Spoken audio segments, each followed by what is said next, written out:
कदाचित त्या महिला 2.5 लाख रुपये उत्पन्नाच्या वरच्या असतील. आपण लक्षात घ्या तर तुझं परत मी उत्तर देताना मध्ये कशाला बरोबर होतो. त्यामध्ये जास्तीचं उत्पन्न असेल एक तर पहिल्या ह्याच्यात आपण 1,60,000 पहिल्या आणि दुसऱ्या टप्प्यामध्ये महिला कव्हर केलेल्या आहेत. आता तिसरा टप्पा आम्ही रायगड जिल्ह्यामध्ये घेतो. त्यावेळेस कदाचित तो आकडा 2 कोटीपर्यंत जाईल आणि त्याच्या पुढं पण आपल्याला नक्की किती आहेत काय ते कळेल. कारण आपल्याकडे वेळ मर्यादित होता. ती लिंक म्हणजे आधार कार्डशी लिंकअप करणं, काही वेळेस पहिल्यांदा बघा फॉर्म भरताना आमच्याकडनं 21 ते 60 झालं होतं, पण नंतर आम्ही करेक्शन केलं 21 ते 65 केलं किंवा आणखीन काही त्याच्यामध्ये वेगवेगळ्या प्रकारचा अंतर्भाव केला. काही ठिकाणी असं झालं की मराठी फॉर्म स्वीकारला जात नाही, इंग्लिशच फॉर्म पाहिजे. आता आपल्या महाराष्ट्रामध्ये मातृभाषा मराठी आहे, शेवटी मराठीतच फॉर्म घेतला गेला पाहिजे. अशा काही एवढी मोठी स्कीम कधी महाराष्ट्राच्या निर्मितीपासून आपल्या इथं झालेली नव्हती. ती आम्ही त्या बाबतीमध्ये आणलेली आहे. आमचं टार्गेट 2.5 कोटी महिला लाभार्थी त्याच्यामध्ये असाव्यात अशा प्रकारचं आहे. त्याच्यात कुठं काही लोक गैरफायदा पण घेतात. तुम्ही पण बघितलं काहींनी एकाच पत्नीचे कित्येक फोटो वेगवेगळ्या युनिफॉर्ममध्ये किंवा ड्रेसमध्ये काढून त्यांनी ते दाखवले. तर हे सगळं पुढे येत आहे. तसं तसं आम्ही त्याच्यात डीपीडीसीवर आंदोलन झालं. डीपीडीसीवर आंदोलन झालं. डीपीडीसीचं आंदोलन केलं आज. सुप्रियाताई होत्या, सगळे आमदार अशोक पवार. तुम्ही डीपीडीसीत अन्याय केला त्यांच्यावर वगैरे आमदारांना. तुम्हाला 13 तालुक्यामधलं दाखवतो. 13 तालुक्यामध्ये आपण प्रत्येक तालुक्यात निधी दिलेला आहे. पुणे शहरामध्ये निधी दिलेला आहे. मी तुम्हाला व्यवस्थितपणे त्याचे आकडे देखील सांगेन. नंबर 1. नंबर 2, मी मागेही सांगितलेलं होतं की आपल्या इथं डीपीसीमध्ये खासदार आणि आमदार हे निमंत्रित आहे. निमंत्रित. त्याच्यामुळं त्यांना त्यांचं म्हणणं मांडण्याचा जरूर अधिकार आहे. लोकशाही आहे आणि त्यांनी काही मांडलेलं असेल तर मी त्याबद्दल जिल्ह्याचा पालकमंत्री या नात्याने दाखवून देईल की कसे निधी आपण दिलेले आहेत. आता काल परवाच आमची एक मीटिंग झाली. त्याच्यात जेजुरीची पाणीपुरवठा स्कीम आपण मंजूर केली, सासवडची केली, माळेगावची केली. अशा अनेक ठिकाणच्या स्कीम आपण पिण्याच्या पाण्याच्या मोठ्या 90 कोटी, 100 कोटी, 150 कोटी हे काय आपण पक्ष बघून करत नाही. शेवटी आम्ही राज्याच्या सरकारचं प्रतिनिधित्व करतोय. आम्ही जिल्ह्याचं प्रतिनिधित्व पालकमंत्री म्हणून करतोय. त्याच्यामुळं ह्याच्यात काय आता कसं त्यांच्या मनात आलं काय आलं मी कलेक्टरांना विचारलं, पण कलेक्टर म्हणले मी इथं कामात होतो त्याच्यामुळे मला काही माहीत नाही. RDC आणि ॲडिशनल कलेक्टर यांना ते भेटलेले आहेत. तर काय झालं काय नाही चर्चा मी ती माहिती घेतो.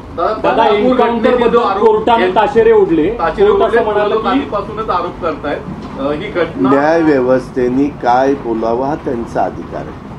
त्याच्यामध्ये त्यांना जे योग्य वाटतं त्यांचा तो अधिकार आहे. ते त्या ठिकाणी बोलतात. मला ही घटना घडली त्यावेळेस पोलीस खात्याने असं सांगितलं की स्वसंरक्षणाच्या करता आम्हाला ती गोष्ट करावी लागली आणि त्याच्यात त्याचा दुर्दैवी निधन. त्याची चौकशी लावलेली आहे. त्या चौकशीमध्ये पायात का नाही मारली, इकडं का नाही मारली, हाताला का नाही मारली, बोटाला का नाही मारली, त्याची सगळी चौकशी होईल आणि चौकशी अहवाल आल्यानंतर आपल्याला सांगितलं. 32 गावांचा टॅक्सचा विषय आहे. 2 नगर परिषद केली 2 गावाची, पण 32 गाव म्हणते तर आमचं टॅक्स तुम्ही आश्वासन दिलं पण पुढे काहीच झालं नाही. पुन्हा आता त्यांनी गाव विकण्याचे पोस्टर लावले. ठीक आहे, गाव विकण्याचं पोस्टर लागलं म्हणजे गाव विकलं जातं का तुम्हाला सांग. तू जातो का गाव विकत घ्यायला? नाही. त्याच्यामध्ये एक तो त्यांचा विरोध व्यक्त करण्याचं एक ते माध्यम आहे म्हणा असं म्हणा. त्याबद्दल आम्ही मुख्यमंत्र्यांशी बोललेलो आहे. मुख्यमंत्र्यांना सांगितलं आपलं PMRDAचा बजेट हे काल फायनल झालं. तिथं पण जरा विलंब लागला परंतु वेगवेगळी अनेक कामं चाललेली आहेत आणि आचारसंहिता लागण्याचे दिवस लवकर जवळ येत आहेत कोड ऑफ कंडक्ट, त्याच्यानंतर इलेक्शनचा तारखा जवळ येत आहेत आणि त्याच्यावर तुम्ही पत्रकार मित्रांनो तुम्हालाही माहिती आहे कुणाचंही सरकार असलं तरी शेवटी अशा प्रकारच्या बाबी घडत असतात. त्याच्यात पण मी गेल्यानंतर किंवा उद्या आता मी DCM CM आम्ही एकत्र आहे त्यावेळेस बाबा आपल्याला टॅक्सच्या संदर्भातला तातडीनं निर्णय घ्यावा लागेल. लोकसभेच्या निवडणुकीच्या वेळेस आपण सांगितलं लोकसभेच्या निवडणुका झाल्यानंतर करू, परंतु ते 100 दिवसात इतर कामं झाली पण ते काम कामाच्या व्यापामध्ये राहून गेलेलं आहे. त्याच्यात पण लक्ष घालून मार्ग ते 2 गाव पण परत यायचं म्हणतात पालिकेत ठरू ना. फुरसुंगी आणि उरुळी देवाची विजय बापूंनी फक्त एवढीच होती की टॅक्स मध्ये हे करावं आम्हाला तुम्हाला माहिती सगळं. प्रत्येक वेळेस कुठलाही निर्णय घेताना आपली फुले मंडई ही पण गुलटेकडीला नेताना मला आठवतं आहे आम्ही तेव्हा पॉलिटिक्समध्ये नव्हतो, लोकांचा विरोध होता. मुंबईची मंडई वाशीला नेताना पण विरोध होता. कुठल्याही गोष्टी अशा करत असताना विरोध असतो तो व्यक्त करण्याचा जरूर लोकशाहीमध्ये नागरिकांना अधिकार आहे. त्यांनी तो व्यक्त केलेला आहे. त्या संदर्भामध्ये योग्य ती दखल बहुमताचा आदर करून घेतलं जाईल. विजय शिवतारेंनी त्यांच्या हट्टापायी 2 गावांचं केलं त्याला तुम्ही पालकमंत्री आहेत तुम्ही थांबवायला पाहिजे अशी लोकांची मागणी तिकडली. मान्य आहे माझ्या हातात असतं तर एका मिनिटात थांबवलं असतं, परंतु मी फायनान्स अँड प्लॅनिंगचा हे मिनिस्टर आहे. ते नगरविकासकडे अर्बन डेव्हलपमेंटकडे काम येतं ते राज्याच्या मुख्यमंत्र्यांच्या अखत्यारीत येतं. त्याच्यावर मला मुख्यमंत्र्यांना विनंती करावी लागेल त्या प्रकारे मी विनंती करीन. आपल्या जिल्ह्यात घडली त्याच्यानंतर देवेंद्र फडणवीस यांचे बॅनर्स मुंबईमध्ये लागलेले आहेत हातामध्ये बंदूक तर असं कुणी बॅनर लावत नाही. मला नंतर कळलं की ते बॅनर आता काढून घेण्यात आलेले आहेत. तुम्ही उत्साही अनेक जण उत्साहाच्या भरात असं काहीतरी करतात. अरे ऐका ना बाबा त्यामध्ये जसं उत्साहाच्या भरात जवळपास आतापर्यंत महाराष्ट्रात 101 भावी मुख्यमंत्र्यांचे बॅनर लागले मग ते झाले का 100 मुख्यमंत्री नाही. तशा पद्धतीनं मी देवेंद्रजींना जे ओळखतो ते बघतात. त्यांनी अजिबात असं सांगितलं नसेल, परंतु कधी कधी काही जण आपलं स्वतःचं जसं सोशल मीडियामध्ये काही ट्विट करताना काही त्यांच्या कल्पनेनं ते कृती करतात तसं काहींनी केलेलं दिसतंय.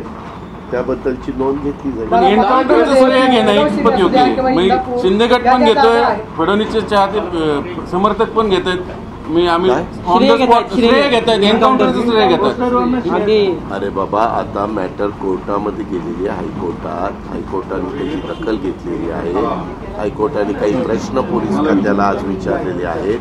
आता न्यायप्रविष्ट प्रकरण झाल्यानंतर आपण त्याच्याबद्दल फार प्रश्न विचारून उत्तरं देणं उचित नाही. आता न्यायव्यवस्था सांगेल काय ते. अशा ज्या काही जागा आहेत म्हणजे गेल्या वेळेस राष्ट्रवादी विरुद्ध भाजप अशी जिथं पेच लढत झाली अशा मतदारसंघाचा पेच अजूनही महायुतीमध्ये सुटलेला दिसत नाही. असं कारण भाजप खालच्या बाजूला सुटलेलं नाहीये.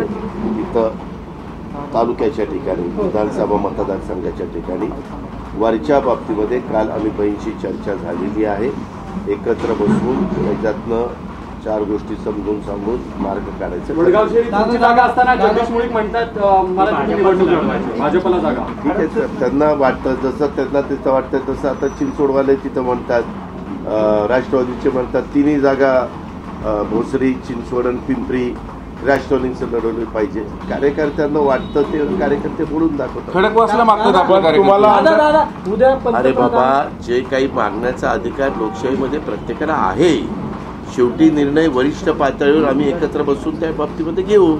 दादा उद्या पंतप्रधान येतात तुम्ही पण स्टेजवर असणार. तुम्ही सांगितलं होतं की जेव्हा पंतप्रधान येतील तेव्हा भटकते आत्माबद्दल मी त्यांना विचारेल. तुम्ही विचारणार का? नाही ना. त्याच्यामध्ये काय झालं ते निवडणुकीचा मुद्दा होता असं मला कळलं. त्याच्यावर निवडणूक झाली निकाल लागला कौलतीला त्याच्यावर ते आता गेलं. दादा गणपतीत तुम्ही आनंदाचा शिधा वाटला होता तो अजून पूर्ण 40% लोकांना मिळालेला नाही आणि दिवाळी आणि दसऱ्याला परत तुम्ही ती योजना आणणार आहात. माहिती कॅबिनेट निर्णय घेतो. कॅबिनेटचा निर्णय कॅबिनेट काय निर्णय घेणार आहे हा अधिकार मीडियाला सांगण्याचा मला नाहीये. त्या संदर्भामध्ये मुख्यमंत्र्यांच्या अध्यक्षतेखाली कॅबिनेट असेल त्यावेळेस निर्णय घेतला जाईल. आणि गणेशोत्सवाच्या काळात का नाही मिळाला त्याची पण मी चौकशी करतो, कारण अन्न नागरी पुरवठा आमच्या भुजबळ साहेबांच्याकडेच ते डिपार्टमेंट आहे. मी तिथं त्या विभागाला विचारलं. जरांगेंनी उपोषण सोडला पण ते पाडापाड्याची भाषा काय सोडत नाही. मग त्यांचा अधिकार आहे, त्यांना काय विचार काय त्यांचं मत आहे ते मग सांगण्याचं त्यांना सरकारमधले काही लोक पुढे करतात किंवा विरोधकातले दोघं लोक चालवत आहेत, उघड दिसतंय मला त्याच्या संदर्भामध्ये मला काही माहिती नाहीये. मी पण तुमच्या मीडियाच्या बातम्यातच ते पाहत असतो, ऐकत असतो आणि त्या बाबतीमध्ये त्यांना जे वाटतं ते जरांगे आजपर्यंत बोलत आलेले त्यांनी करत आलेले त्यांनी सांगितलेलं आहे, त्याची नोंद सरकारने त्या बाबतीमध्ये घेतलेली. त्याचा फायदा तोटा कोणाला होईल हे विश्लेषण करण्याचं हे नाही. तुम्ही मला विनंती केली होती कार्यक्रमाच्या करता या आणि मग असं फूट वाढवत बसला, हे बरोबर नाही. पुढच्या वेळेस येणार पण नाही माझं मी काम.